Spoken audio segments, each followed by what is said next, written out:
പ്രേക്ഷകർ ചില ആളുകളത് വളരെ മോശമായ രീതിയിൽ പ്രചരിപ്പിക്കുന്ന ശ്രദ്ധയിൽപ്പെട്ടുകൊണ്ടാണ് ഞാൻ ഒറ്റ കാര്യം ചോദിച്ചോട്ടെ, തുറന്നങ്ങ് പറഞ്ഞോളൂ. പലസ്തീനിൽ അങ്ങനെ ഇസ്രായേൽ നടത്തിയത് ഒരു കൂട്ടക്കുരുതിയാണെന്നൊരു അഭിപ്രായം താങ്കൾക്കില്ലേ? ഉണ്ട്. അതിലൊന്നും നിലപാടിലൊന്നും ഒരു വ്യത്യാസവും ഇല്ലെന്ന് ഞാൻ അതാണ് ഇപ്പം നമ്മളിപ്പോൾ ഈ പറഞ്ഞില്ലേ, ഇനി ഇതിൻ്റെ താഴെ ഒരു നമ്മുടെ നാട്ടിലെ ഒരു ആളുകൾ തമ്മിലൊരു തർക്കം വരും.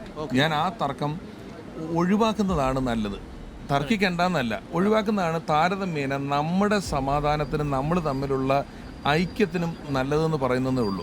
അപ്പോൾ അതിനകത്ത് ക്ലാരിറ്റി വന്നു കഴിഞ്ഞു. അതിനകത്ത് പിഷാരടിക്ക് നിലപാടില്ല എന്നൊരു നിലപാടില്ല. പിഷാരടി വളരെ വ്യക്തമായി ആ നിലപാട് പറഞ്ഞു. രണ്ട് കാര്യം ചോദിച്ചാൽ ഞാൻ പെട്ടെന്ന് ഫ്രീ ആക്കാം. ഒന്ന്, ജയിച്ചു വന്നാൽ മണ്ഡലത്തിന് കൊടുക്കുന്ന വാഗ്ദാനം എന്താ?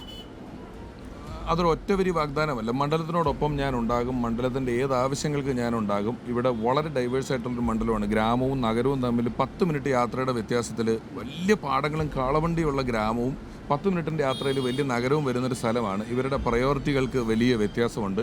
ഇവരുടെ എല്ലാവരുടെയും പ്രയോറിറ്റികൾ മനസ്സിലാക്കുകയും ഒരു 18 വയസ്സ് മുതൽ 20 വയസ്സ് വരെ, അല്ല 30 വയസ്സ് വരെയൊക്കെ വരുന്ന ചെറുപ്പത്തിലുള്ള ആളുകളെയും ഒരുപാട് വയസ്സായ ആളുകൾ ഇവിടെ ഉണ്ട്, മധ്യവയസ്കരുണ്ട്. ഇവരെ എല്ലാം കൃത്യമായി അഡ്രസ്സ് ചെയ്യുകയും പരിഗണിക്കുകയും ഇവരുടെ എല്ലാ ആവശ്യങ്ങളും കൃത്യമായി കണ്ടറിഞ്ഞ് അവരോടൊപ്പം നിൽക്കുന്ന ഒരാളായിരിക്കും ഞാൻ. ഒറ്റ കാര്യം കൂടി,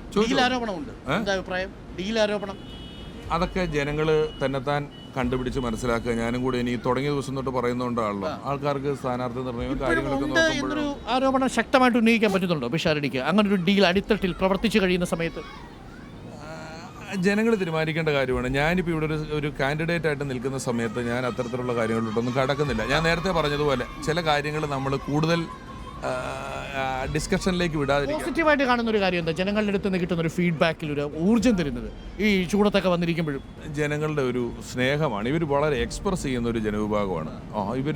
ഇവർക്ക് ഈ സ്നേഹമാണെങ്കിൽ അത് ഭയങ്കരമായിട്ട് എക്സ്പ്രസ് ചെയ്യുന്നുണ്ട് ഇവരെല്ലാവരും. അത് അങ്ങനെ തന്നെയാണ്. ആ എക്സ്പ്രസ് ചെയ്യുന്ന ഒരു കാര്യം എനിക്ക് ഭയങ്കര സന്തോഷമായിട്ട് തോന്നി.